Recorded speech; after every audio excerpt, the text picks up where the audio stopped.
I just want to say I'm thankful to the DA and the judge for allowing me to move forward. I want to say to my friends, my family, my fans, thank you for the support. Thank you. You know, they're selling you all wolf tickets, people. You're eating them right up. Hey, pussy, are you still there? I back. Trust me, I back. But I'm not impressed by your performance. You'll do nothing. You'll do nothing. Shut your fucking mouth, you'll do nothing. You'll do fucking nothing. Not one of you will do nothing. I'll tell you what, bro. You know, I was out there, I was fighting all the hitters, bro. You ain't fought no hitters. Come on, guys. It's normal. I'm not saying I would fight you. I would kill you. John, do you think I'm just gonna sit there and let you kill me, John? I mean, really? No, don't be scared, homie. I'd like to take this chance to apologize to absolutely nobody. The double champ does what the fuck he wants. I'm gonna beat you into the living death. I mean, maybe that's your job, but where I come from, you know, people like that get slapped. That's fucking illegal. Nick Diaz, you just shook up the world. How's that feel? Hey, I'm not surprised, motherfuckers. Yeah, this is a simulated death match. And you haven't simulated anybody's death yet. I said it last year. We're not here just to take part. We're here to take over. What is the game plan going in against him? The game plan is you go in there, hit him with some good shit, don't get hit, and come home with a pocket full of cash. Who the fuck is that guy? Everybody's on steroids. The whole UFC, everybody. I'm gonna go home tonight. I'm gonna drink a Coors Light.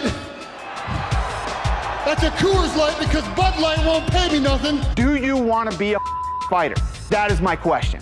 Any of you radio personalities think you want smoke? Call me Mr. Chimney. I want smoke. Yes. What is up? What is up, MCR family? Another daily edition of the show. Live on YouTube, 5 p.m. Eastern, 2 p.m. Pacific, 10 p.m. in the UK for obviously our UK audience, which is obviously a good 25% of you guys, good 25% of the listener base is from the UK. Salute to all of you. Podcast form on Spotify, iTunes, iHeartRadio, etc. Hit the like button, share the show, all that YouTube shit. You know how to do it. It's another daily show. And obviously, I mean, if you're any sort of fan of combat sports, even if you're just a boxing fan, I feel like you've seen on the timeline, so to speak, the Conor McGregor news. And I do apologize. We're going to get to that news, obviously, in the second half of the show with the MMA portion of the show. First half is obviously just boxing.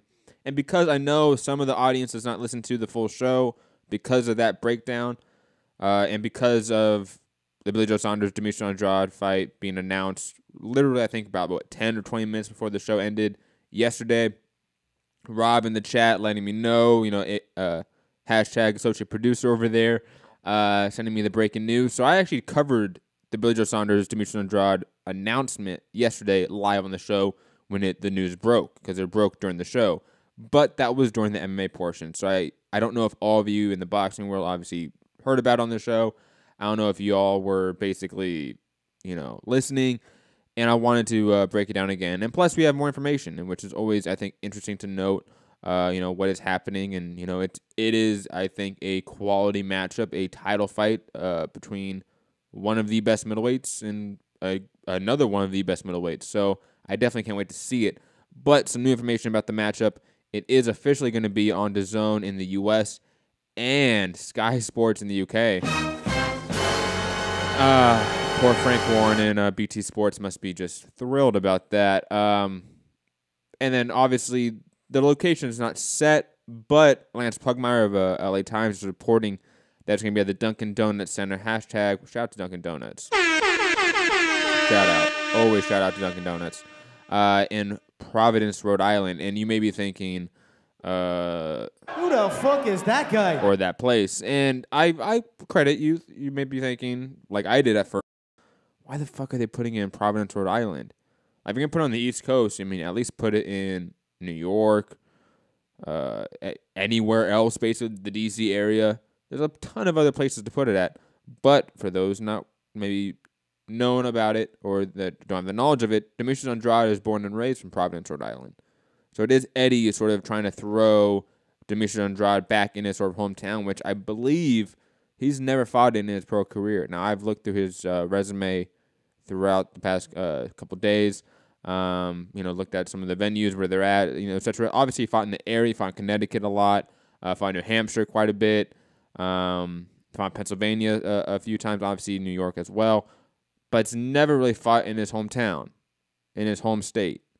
I actually kind of applaud Eddie for trying to sort of do the reverse of how you promote a fighter. Usually you promote them in their home, city until they're a draw there, and then take them out to other markets, a la Terrence Crawford in some capacity.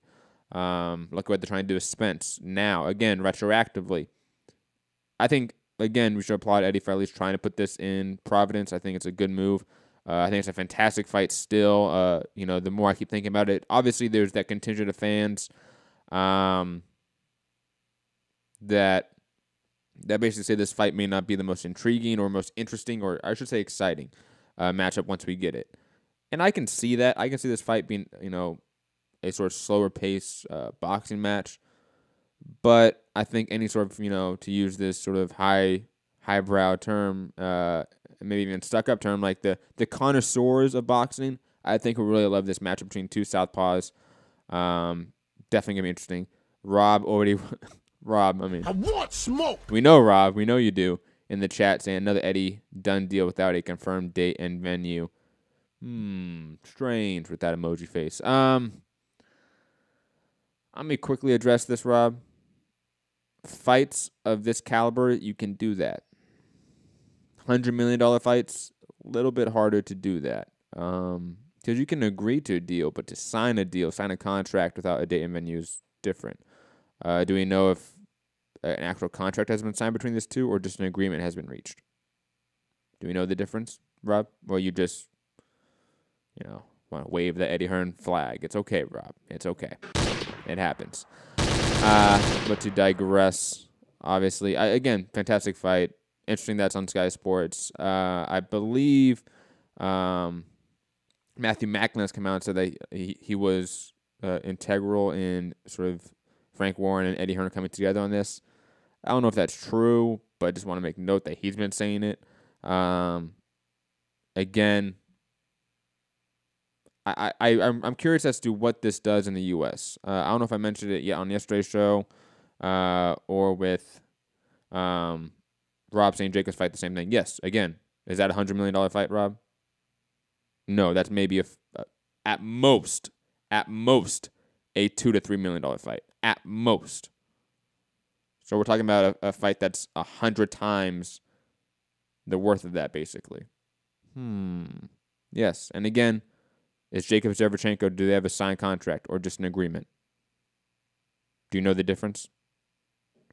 Do you know the difference with Wilder Joshua? Do you know the difference with Saunders Andrade? No, you don't.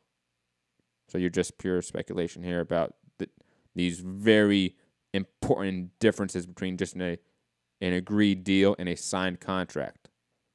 Look at Danny Garcia, Sean Porter. Another fight that is definitely not a $100 million fight, let alone definitely not a $5 million fight.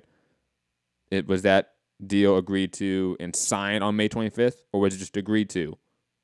And Rob came back with, do you know? No, I don't know.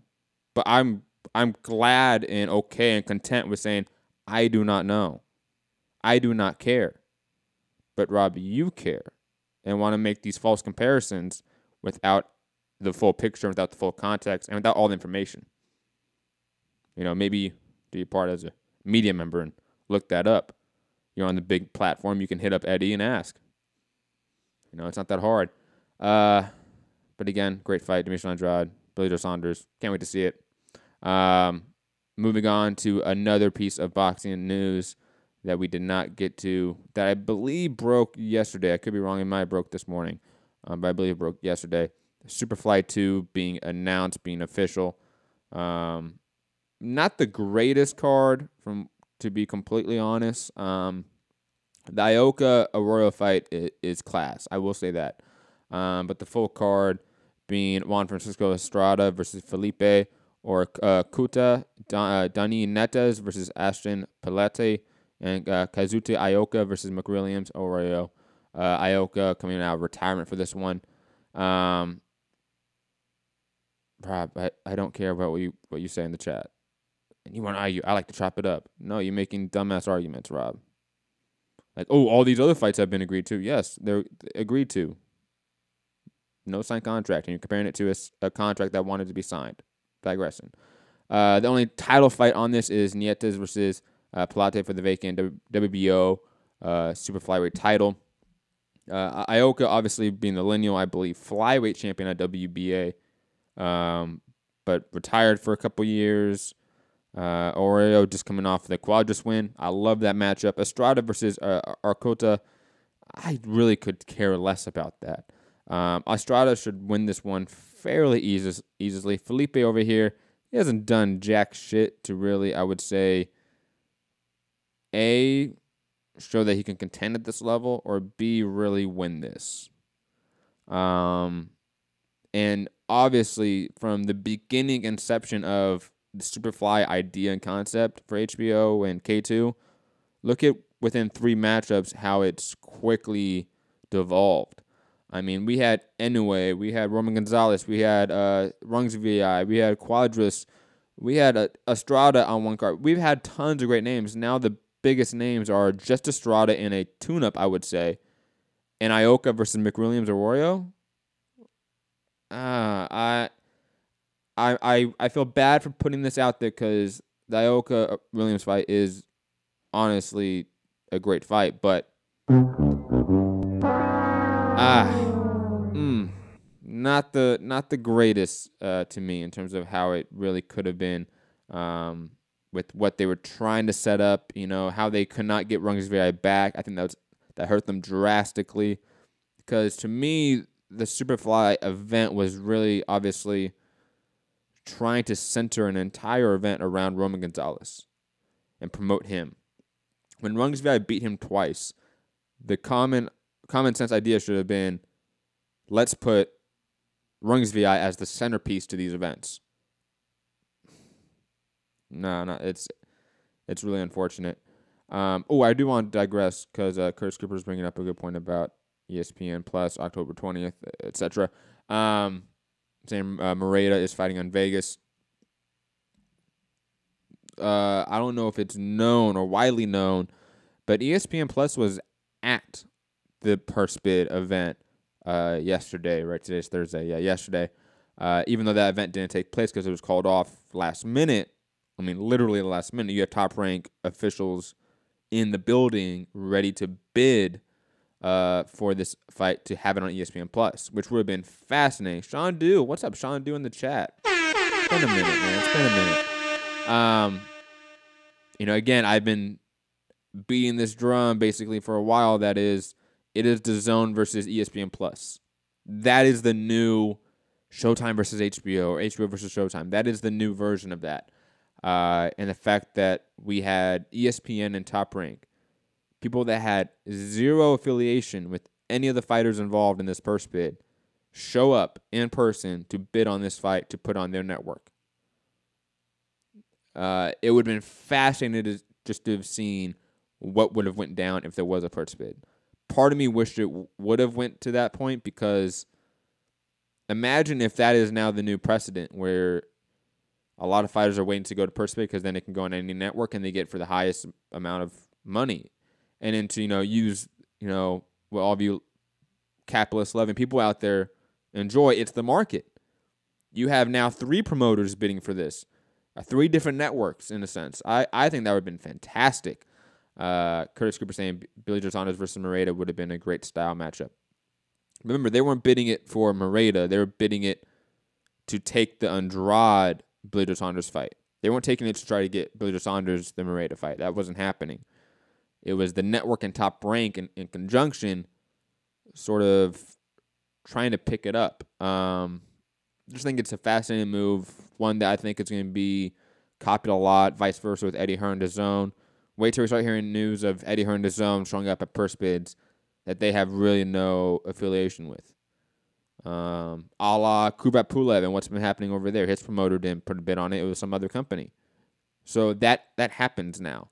And look for these networks with huge budgets like DAZN and ESPN Plus to really start flexing that money around and seeing where it goes, seeing what they can really pick up. Now, I didn't even shout like the whole chat. I deeply apologize for that. Shouts at me.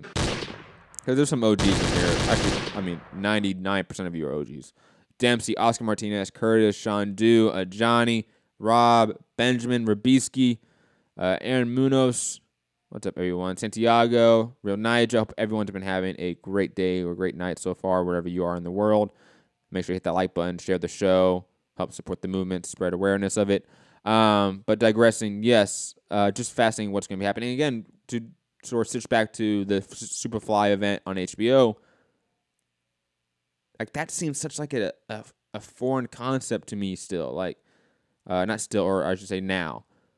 Same with the Jaime Munguia, Liam Smith. It was weird putting on an HBO broadcast. It felt off. It didn't feel like it was normal anymore. Also when you see, Golden Boy main events getting Facebook streaming deals, why throw this on HBO with a very small budget and they're not going to pay out all these fighters extremely well? Like, I would be surprised if any of these fighters get a 7-figure fight deal, right? Like, I don't think any of them get 7 figures for this event. So if you're HBO, it's such a cheap event you can put on. The production's going to be cheap. I don't care about that. Like, I would have loved for this event to be on ESPN Plus, to be perfectly honest, or DAZN. That is going to be the new paradigm. It's going to be one that I push for, and I think us as a community should push for. It's just better for the product overall. There's more money, more interest, and I think there's a greater sense of care to the product. Like, when you hear the DAZN execs talk about this, fighting and putting on Bellator and Matchroom USA and Roblox Super Series, there seems to be a general sense of interest with those execs. That seems completely devoid with HBO. When you hear Jim Lampley, even Max Kellerman and Roy Jones on the telecast, Roy Jones seems like the liveliest bunch in there, or liveliest person in there. Lampley, Max Kellerman, they seem like they want out. Jim is just comparing everyone to former HBO fighters because he feels like that's what he can do, like copyright for reasons, like he can only mention Pacquiao, Tyson, and a few names. Those are the HBO fighters, and it's just awful. I can't stand it anymore, to be completely honest. Curtis echoing what I said earlier, saying Superfly needs Rungus VI. Yeah, he is the guy that took the torch. For the Superfly event, it was Roman Gonzalez, and then he got beat by Rungus VI. So the fact that he's not in it, the fact anyway is not in it, and he's no longer going to be on this network for the foreseeable future because of Roblox and Super Series, you lose anyway. You're not going to get any of him going forward. I think Tom Lawfer and, in a greater sense, HBO dropped the ball with this event and just overall this sort of strategy of the Superfly events. Like, they have not executed it properly. But to digress, some more news of the day, and news that let me get my gunshots out for this. It's ridiculous. Jose Ramirez versus Antonio Orozco, official for September 14th. Look, now this on paper is actually a fine matchup, much better than the Danny O'Connor matchup, let's be completely honest. But we're forgetting, I think, some really key facts with this. Danny O'Connor, who was supposed to fight Jose Ramirez on July 7th, he fell out. Rob saying Matt Munguia did good numbers, right? Because it was like 700-something thousand average, peak of 800-something. It wasn't great, but good. Yeah. I need to compare it to, let's say, more recent HBO fights. Let's say like the Kovalev, Barrera, and Bivol doubleheader. Maybe you can send me a link to that, Rob, while I'm doing the show. That'd be awesome. But just to compare, like, let's say that viewership with this, if it did anywhere close to it, I would say, yeah, it's good numbers. It shows that there's overall maybe market drop in viewership in HBO events. Triple G can pull 1 million, but that's Triple G. So there's some sort of statistics I need to look at to sort of see that. But I think it was decent, at least. Rob saying we knew nothing of him before Ali fight. No, true. Definitely agree with that. Other than he got some hype, I think. Or not hype.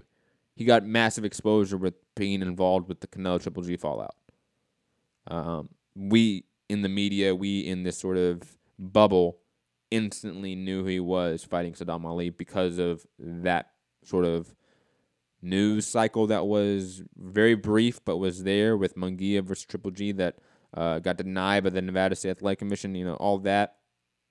I think we were aware of him at least. But anyways, digressing to Ramirez Orozco. Ramirez's last opponent, Danny O'Connor, did not fight. That fight was canceled. They had to put on that card. I forget with who. It was awful. Danny O'Connor didn't make the weight because he had to go to the hospital for severe dehydration. Guess what happened with Antonio Orozco in a very recent fight? The same exact thing. He had to go to hospital. He fainted due to severe dehydration and obviously an extreme weight cut. It's something I talked about a lot, that weight cutting is vastly more dangerous to fighters and the sport than PEDs. I might be on a minority with that one, but hey, it is what it is. But if you're Jose Ramirez, why put this matchup together when your last fighter did not make weight, not even make weight? He had to go to the hospital before the weigh-ins because he couldn't make weight. Same with now your current opponent. Like, that makes little to no sense to me if I'm a matchmaker. Like, if I'm the matchmaker at Top Rank, I would have stayed away from Orozco in a heartbeat because it made zero sense to do this. You're risking the same exact thing you just had a month ago. Not even a month ago. It was like 2 weeks ago. So I don't know what they're thinking over there at Top Rank to match these two guys up together. Again, on paper it makes sense, but man, I just do not like it. I do not like it.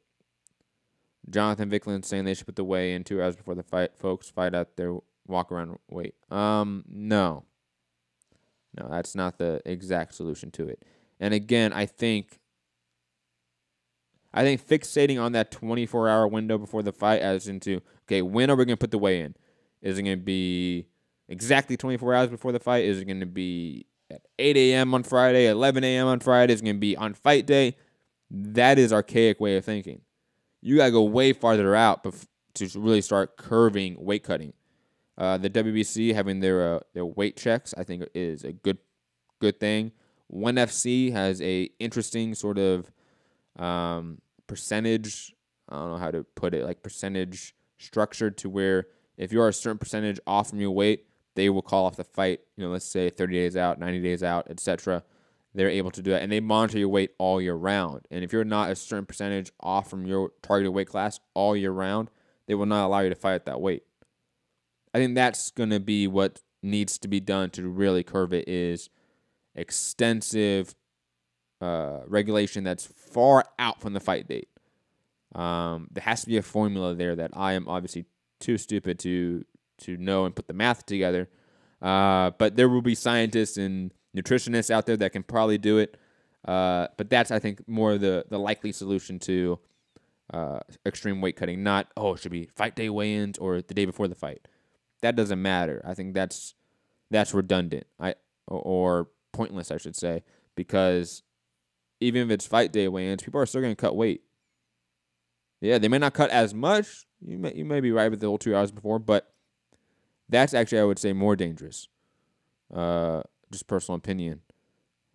But it is what it is. I think dehydrating yourself, period, to the extent fighters are, is vastly unhealthy. It is creating long-term health effects for them and just a bad sort of precedent and sort of paradigm in the sport.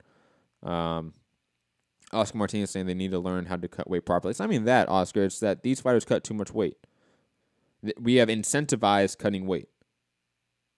And without really any regulation to keep these fighters healthy, why? Of course we're going to have fighters go to the hospital, faint, die. Look at Brazil and with MMA, how many fighters have died due to weight cuts there. It's just something that will happen because fighters are incentivized to cut weight. So what do? You have to monitor them. You have to keep them accountable. But that's probably a lot to ask for when these fighters don't even have guaranteed health insurance. But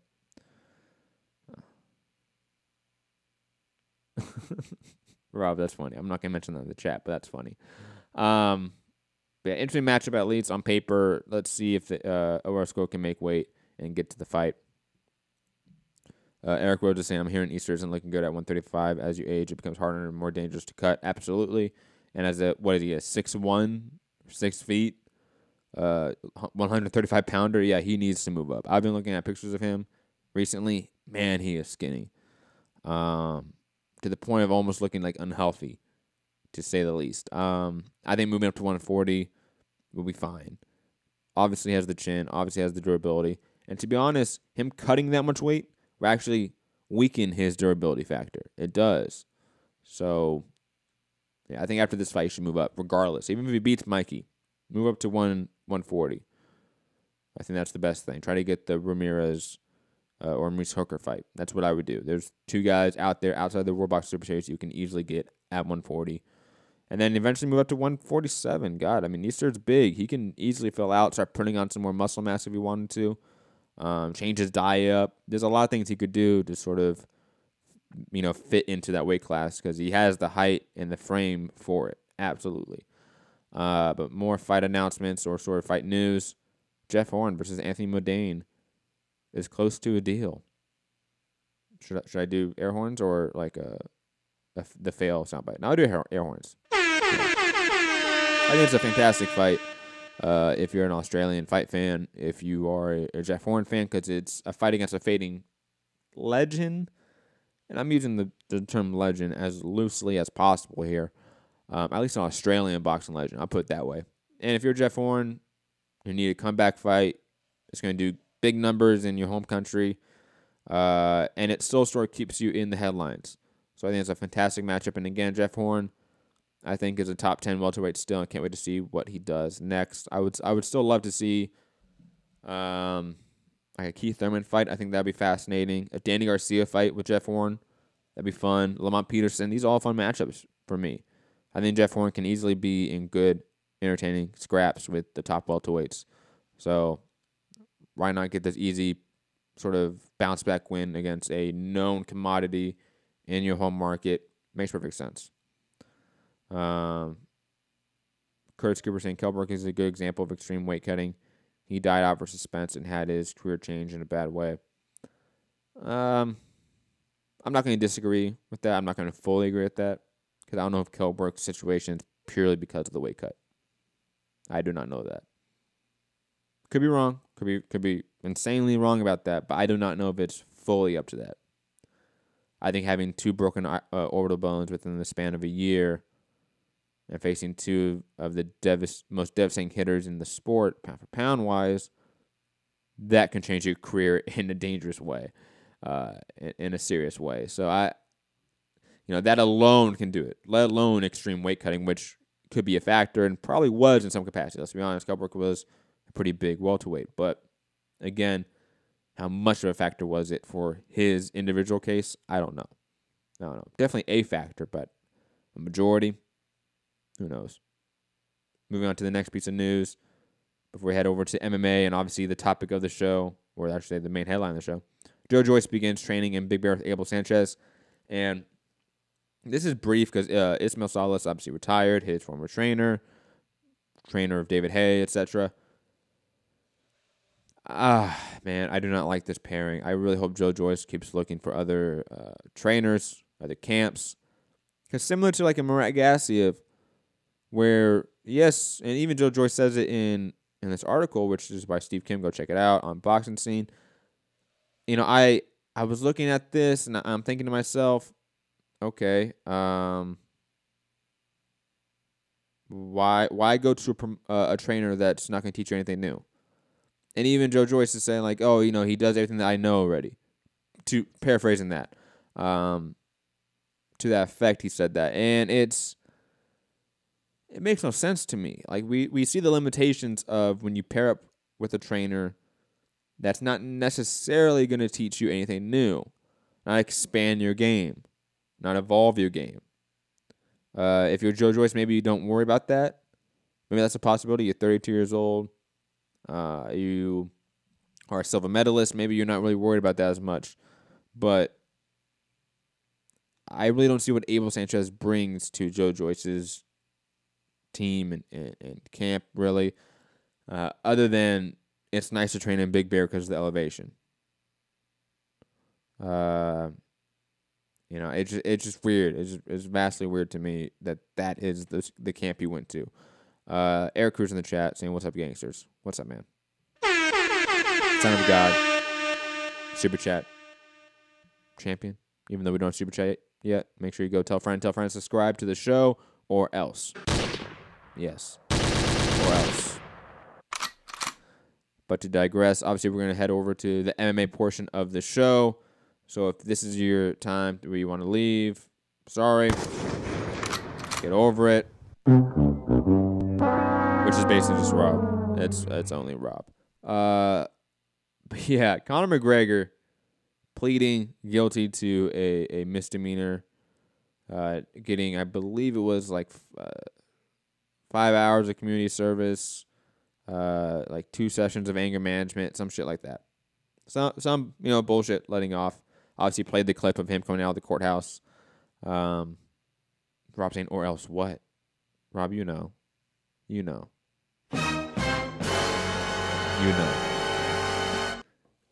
And I played that clip of Conor McGregor, talking to the press briefly after he got out of the courtroom. And then everything after that has been interesting because instantly we have a date, October 6th. We have a venue, T-Mobile Arena in Vegas. We have a potential opponent. Where is this Burger King? But if you want to find me, please just send me location. Send me location. Yes. Khabib Nurmagomedov versus Conor McGregor seems to be either in the works or is going to happen October 6th on pay-per-view. Fantastic fight. It's kind of weird that not that it's happening. I mean, obviously, I think with Conor McGregor, if you went and fought Nate Diaz, I think you would have caught a lot of flack from the MMA world for not fighting Khabib. But I'm surprised by how quick it is. How sort of expedited it went from, okay, his legal issues are done. Boom. Within an hour, we got a date, venue, all rumored, of course, nothing confirmed, an official opponent, everything like that. So this was obviously in the works for a while, I would say, between Conor McGregor, Khabib, the UFC. They've sort of been waiting for this to just basically be done with and then announce this. So Ariel Helwani is saying that it's in the red zone. He's saying to expect an announcement within a few days. I agree. I think we're going to get Khabib Nurmagomedov versus Conor McGregor in Vegas. Can't wait for that shit. It's going to be amazing. But yeah, I'm definitely just hyped on that matchup. And again, I mean, if you want to get into and go down the rabbit hole of the justice system and how we have a different justice system for A, wealthy individuals, and B, white men, basically. Yeah, I understand that. I get it. But in all seriousness, should Conor McGregor have gone to jail for 7 years, which was the maximum penalty he could have got and the maximum charge he could have got? No. I think him being stupid and throwing a dolly at a UFC bus, probably coked out, wasn't. I mean, is that a danger to society? No. No, not really. He shouldn't have gone to jail. Maybe a bigger fine, maybe more hours of community service, etc. That probably would have been better. But no, he shouldn't have gone to jail, let's be honest. And if you're in the crowd that's talking, that is going down that path or that narrative of the two different justice systems, ask yourself, seriously, do you think Conor McGregor should have gone to jail? Do you think he should have received the maximum offense and maximum penalty? I don't, to be completely honest. I think he should have been made to pay basically like not the wages, but because wages is not the right term, but the purses of Chiesa, Borg, etc. All the fighters they could not fight. It's just, again, it is what it is. At least we're getting something good out of it, which is Khabib Nurmagomedov versus Conor McGregor again. Where is this Burger King? I don't know, Khabib. I don't know. Relax. It's bullshit. I know it's not. You're getting the fight. Relax. It's okay. But to digress, I want to delve into this rabbit hole quickly before I delve into anything else, because it's sort of been a light show, even though we're running over a half hour. Eddie Alvarez made this really interesting point, or not really point, but just something that we've been hearing a lot in the UFC fighter fan base. It's just interesting to see, what is sort of the butterfly effect of all of this that's happening. And Eddie Alvarez's quotes here is Eric Cruz saying he paid the bus company for the damage. That is good enough for me. Eric Cruz. But Eddie Alvarez making this really strong point about fighter pay, which I want to break down and get into. Let's play it. With your contract coming up, is it just a money thing, or are there more things that you're interested in getting from the UFC than just financial? No, I think it's a money thing. I think everybody's underpaid. I think everybody's underpaid. And I think the media also knows it. Everybody's underpaid, and I don't think it's talked about a lot. We all should get more. The UFC makes a shitload of money, and I want them to make money. They're the best company. They without this sport, I would not be able to make a living. I want them to make tons of money. I'm not mad at that. I just want to share a little. Right there. I just want to share a little. We're not making enough money. Yes, me deciding to fight on the last fight of my contract against Dustin Poirier, who I was arguably losing to.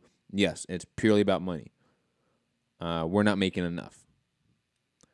Go contact Leslie Smith and Project Spearhead. Get this fighter union organized. It's not that difficult. It really isn't. If you're a guy like Eddie, who I think he probably has thought about it, or if not, let's be honest, behind the scenes has already done it. He's signed his identification card properly. He's that type of guy, in my opinion. But if you're out there and you're a fighter, and there are some UFC fighters that do listen to this show, do it. Like there is, I can say there's no blowback to it, because there could potentially be. Leslie Smith is a prime example of how there could be blowback, and how she is now dealing with her legal issues with the UFC because of that. But the net positive of doing it, making a stand for fighter union, collective bargaining, you got to do it if you're a UFC fighter. You have to, at this point, be vocal. I think it's not good enough at this point to just sign your identification card in private and then go about your business like it's normal. No, you have to do something. Because if guys like Eddie Alvarez, former champion, who had a massive contract offer from the UFC, and we know he got paid pretty well with them, he's not making enough. And I probably agree with that. That he's not. It's got to change. And only the UFC fighters can really affect that change or make that change right now. But yeah, shout out to Eddie Alvarez. Phenomenal fighter. Can't wait for the fights this weekend. Remember, live fight chats Saturday. I said I was going to guarantee Mikey Garcia versus Robert Eastern. I will. I'm going to guarantee that we do that one. But definitely I'm going to try to figure out how to do one for Eddie Alvarez versus Dustin Poirier on Fox. Cannot wait for that matchup. And last piece of news before we head over, just a little piece of fight announcement that was made for the UFC Fight Night 137 in Sao Paulo. Thales Letis meets Hector Lombard. I actually love this matchup. Love it. So yeah, ladies and gentlemen, that's it. That's your daily show of MCR, where you get all the news, all the topics of the day, from little news to Thales Letis versus Hector Lombard to McGregor to Pacquiao to whatever it is. You know how it is. Another show. Make sure you hit that like button, share it. Curtis Cooper saying the NFL, NBA, MLB, NHL players have all had strikes against their employers and come out with better contracts. Can UFC fighters stage something similar? Not at this point. No. And I implore anyone out there, if they do not fully understand this concept or how to get unionized, I did an interview way back in the day with Lucas Middlebrooke, the head of Project Spearhead now. The lawyer to Leslie Smith in her case against the UFC. One of the premier voices and sort of influences on this movement. I interviewed him on this channel. It was the first video I did. I believe it's the first video I did. So you can go find it in the video section. Just scroll down. It's there. We have interviews playlist as well. You can check it out there. But yes, please go check out that interview with Lucas Middlebrook from way back in the day, before I think I was even on TBV. Shout out to that. But yes, go check out that interview if you want to know more information about unionization, about basically the concept of Project Spirit, what they're trying to do, and how it can be achieved, and examples like the NFL, NBA, MLB, NHL, and what they've done differently and what we can copy from them. I am Matt the Hips Hunter. You can find me at Matt Hunter MCR, all platforms. Mixed Comment Radio, all platforms. We'll be back obviously tomorrow, same time as always. Peace.